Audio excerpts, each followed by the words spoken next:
सोना तस्करी के आरोप में अपनी सौतेली बेटी रानिया राव की गिरफ्तारी पर अब कर्नाटक राज्य पुलिस आवास निगम के पुलिस महानिदेशक यानी कि डीजीपी रामचंद्र राव ने चुप्पी तोड़ी है। मीडिया रिपोर्ट्स की माने तो इस मामले में अपनी प्रतिक्रिया साझा करते हुए उन्होंने कहा है कि उन्हें इस बारे में कोई जानकारी नहीं थी। जब मीडिया के माध्यम से उन्हें इस घटना के बारे में जानकारी मिली तो वह खुद हैरान रह गए। रामचंद्र राव ने इस विवाद से खुद को दूर करने की कोशिश की है। वहीं उन्होंने कानून को अपना काम करने की बात भी कही है। उन्होंने कहा है कि मेरे करियर पर कोई काला धब्बा नहीं है। रानिया की तस्करी गतिविधियों में कथित संलिप्तता के बारे में पहले से मुझे कोई जानकारी नहीं थी और रानिया की गिरफ्तारी के बारे में केवल मीडिया रिपोर्ट्स के माध्यम से जानकारी मिली है। मीडिया रिपोर्ट्स की माने तो उन्होंने इसके आगे कहा कि जब मीडिया के माध्यम से ऐसी घटना मेरे संज्ञान में आई तो मैं भी हैरान और हताश हो गया। मुझे इनमें से किसी भी चीज़ के बारे में पता नहीं था। किसी भी अन्य पिता की तरह मैं भी हैरान और परेशान था।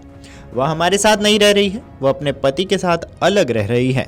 कुछ पारिवारिक मुद्दों के कारण उनके बीच कुछ समस्या है। रामचंद्र राव ने अपनी ईमानदारी और देश के प्रति अपनी निष्ठा के बारे में बात करते हुए कहा कि सार्वजनिक सेवा उनकी प्राथमिकता रही है। ऐसे में उन्हें यह जानकर बेहद दुख पहुंचा है कि इस आजीवन समर्पण के बावजूद उनकी प्रतिष्ठा और परिवार का भविष्य अब ऐसी किसी चीज से धूमिल हो रहा है जो उनके नियंत्रण से बाहर है। उनकी वर्षों की कड़ी मेहनत को इन घटनाओं से जोड़कर देखा जा रहा है जो उनकी छवि को नुकसान पहुंचा रहा है। डीजीपी ने आश्वासन दिया है कि यदि रानिया द्वारा किसी भी कानून का उल्लंघन किया गया तो कानूनी कार्यवाही की जाएगी। रानिया वरिष्ठ आईपीएस अधिकारी रामचंद्र राव की सौतेली बेटी हैं। डीजीपी रैंक के अधिकारी रामचंद्र वर्तमान में कर्नाटक राज्य पुलिस आवास एवं अवसंरचना विकास निगम लिमिटेड की अध्यक्ष एवं प्रबंध निदेशक के रूप में कार्यरत हैं।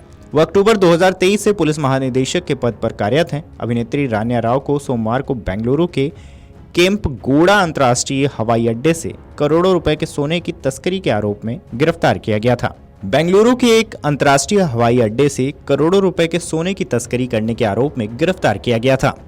राजस्व खुफिया निदेशालय के अधिकारियों ने उन्हें तब गिरफ्तार किया जब वह जिस एमिरेट्स फ्लाइट से यात्रा कर रही थी वह सोमवार शाम को बेंगलुरु एयरपोर्ट पर उतरी। कथित तौर पर वह अपने सौतेले पिता रामचंद्र राव के संबंधों और संपर्कों का इस्तेमाल अपनी यात्राओं के दौरान हवाई अड्डों पर सुरक्षा जांच से बचने के लिए करती थी। बहरहाल रानिया के पास से 12.56 करोड़ रुपए का सोना बरामद हुआ है। इसके बाद उन्हें गिरफ्तार कर लिया गया। उसके बाद डीआरआई अधिकारियों ने लावेल रोड के पॉश इलाके में स्थित उनके बेंगलुरु स्थित घर पर भी छापा मारा। वहां से उन्हें करोड़ों रुपए का सोना और नकदी भी बरामद हुआ।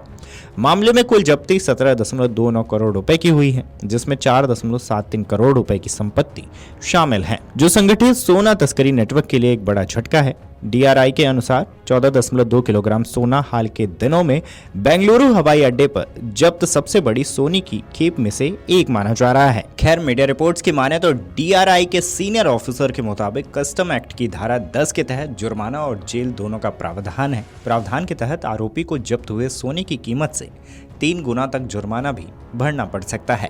इसके अलावा कानून के तहत आरोपी को 3 साल की कैद का भी प्रावधान है। मामला अत्यधिक गंभीरता और बरामद सोने की मात्रा को देखते हुए आरोपी को जुर्माने के साथ जेल भी हो सकती है।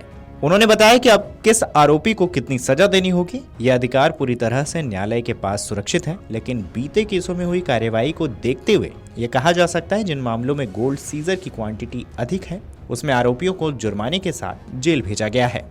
बहरहाल इस खबर पर आपकी क्या राय है हमें कमेंट करके जरूर बताएं। वीडियो डेस्क अमरउजाला.com। अगर आप ये वीडियो YouTube पर देख रहे हैं तो हमारे चैनल को सब्सक्राइब कर बेल आइकन दबाएं और Facebook पर देख रहे हैं तो हमारे पेज को लाइक करें। 8 मिलियन प्लस सब्सक्राइबर, आपके इस भरोसे के लिए बहुत धन्यवाद।